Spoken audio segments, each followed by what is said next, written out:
बिस्मिल्लाहिर्रहमानिर्रहीम। अस्सलाम वालेकुम। आज की इस वीडियो में हम अक़वाल मासूमीन अलैहिस्सलाम पार्ट 23 डिस्कस करेंगे।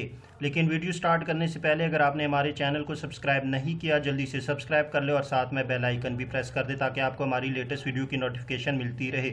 वीडियो स्टार्ट करते हैं। इमाम हुसैन अलैहिस्सलाम का खुतबा तौहीद। तौहीद के बारे में हज़रत का खुतबा। ए लोगो, ऐसे लोगों से दूर ही रहो जो दीन से निकल गए और अल्लाह जले शाना को अपने जैसा समझने लगे। उनकी बातें ऐसे हैं जैसे अहले किताब से कुफार बातें करते हैं, हालांकि वही सब कुछ है, कोई शय उसकी तरह नहीं। वो सुनने वाला देखने वाला है, आंखें उसको देख नहीं सकती जबकि वो आंखों को देखता है। वही मेहरबान और तमाम उमूर का जानने वाला है। वो ज़ात जिसने जबरूत और वहदानियत को अपने साथ ख़ास कर रखा है जबकि ख्वाहिश, इरादा, क़ुव्वत और दानिश को इस्तेमाल में लाया है। किसी भी चीज़ में उससे झगड़ने वाला है ही नहीं। कोई ऐसा नहीं कि उससे बराबरी करे, उसकी कोई ज़िद नहीं जो उससे मुकाबला करे। कोई उसका हमनाम नहीं जो उससे मुशाबहत पैदा करे, और ना ही कोई उसकी मसल है कि उससे हम शक्ल करार पाए। पे दर पे उमूर उसमें कमी बेशी नहीं कर सकते, गर्दिश अयाम उसमें तब्दीली नहीं ला सकते, हवादे से ज़माना उस पर असर अंदाज नहीं हो सकते। उसका वस्फ बयान करने वाले उसकी अज़मत की गहराइयों को नहीं पा सकते, उसके जबरूत की बुलंदियों को दिलों से महसूस नहीं कर सकते, क्योंकि अशिया में कोई भी उसकी अपनी अकल की बुलंद परवाज़ों के बावजूद उसे नहीं पा सकते। मुफक्किरीन अपनी तमाम तर सोच और विचार के बावजूद उसके वजूद की तस्दीक किए बगैर नहीं रह सकते, क्योंकि मखलूक़ात की सिफ़ात में से किसी के साथ भी तौसीफ़ नहीं कर सकते। वो वाहिद और बेनियाज है। जो कुछ भी इंसानी तसव्वुर में आता है वो उस ज़ात के अलावा है।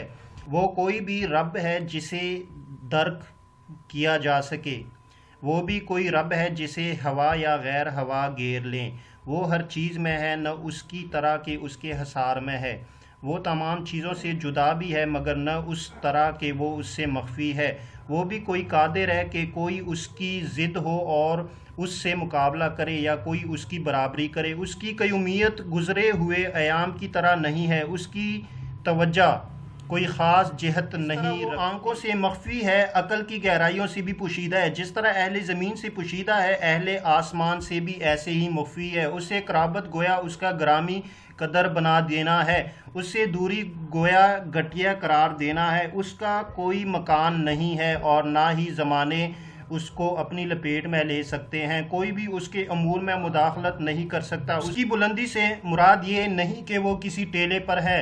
उसका आना एक जगह से दूसरी जगह मुंतकिल होना नहीं है। वो अदम से वजूद बख्शता है और वजूद को बदल देता है। उसके अलावा किसी के लिए भी दो मुतज़ाद सिफ़ात एक वक़्त में जमा नहीं हो सकती। उसके बारे में गौर व गौज़ उस वजूद के मुतालिक ईमान तक पहुँचाना है। उसके बारे में ईमान और एतक़ाद फ़कत उसके वजूद तक पहुँचाता है, यानी उसकी ज़ात के मुतालिक गौर व गौज़ उसके वजूद को साबित करता है, लेकिन फिर भी उसकी ज़ात से पर्दा नहीं उठाता। उसकी वजह से सिफ़ात मुतसफ़ होती है, न ये कि उसकी तौसीफ़ सिफ़ात से की जाए। चीज़ों की पहचान उसी के दम से है, ना ये कि वो चीज़ों से पहचाना जाए। ये है अल्लाह जले जलाला कि कोई भी उसका हमसर नहीं है। वो पाक है, उसकी मानंद कोई चीज़ नहीं है। वही सुनने वाला देखने वाला है।